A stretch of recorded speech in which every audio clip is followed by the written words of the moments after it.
o'clock in the evening or something thereabouts. There are places where they're still counting votes. President Biden's actions yesterday on offshore drilling, banning offshore drilling, will not stand. I will reverse it immediately. It'll be done immediately. And we will drill, baby, drill. We're going to be drilling in a lot of other locations, and the energy costs are going to come way down. They'll be brought down to a very low level, and that's going to bring everything else down. That's what caused it to go up, along with the ridiculous spending on the Green New scam, all this money, trillions of dollars. It's like throwing it right out the window, what they're doing. And they're trying to spend so much now. They're just taking money and giving it to anybody that wants it for any project at all, if it's certified under the Green New scam. And they don't work, and it's too expensive. And, they told me that we're going to do everything possible to make this transition to the new administration very smooth. It's not smooth because they're doing that. They're playing with the courts, as you know. They've been playing with the courts for 4 years, probably got me more votes because I got the highest number of votes ever gotten by a Republican, by far, actually, by a lot.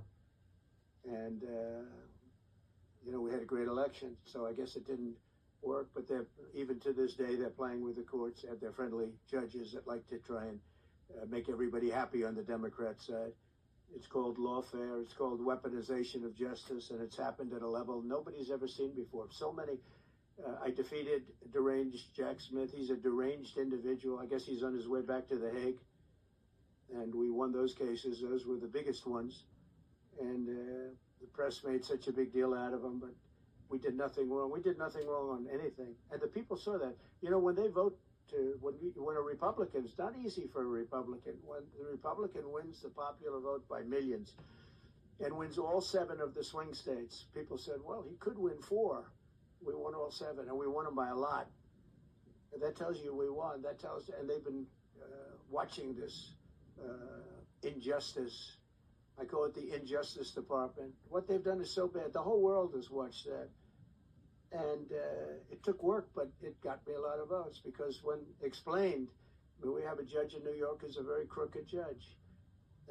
I'm under a gag order. I can't even talk about aspects of the case that are the most vital aspects. I'm under a gag. Do you know that I'm the president-elect of the United States of America? I'm a former very successful president. We had the greatest economy in the history of our country. We had borders that were sealed and beautiful. Everything was good. We had no wars. We defeated ISIS.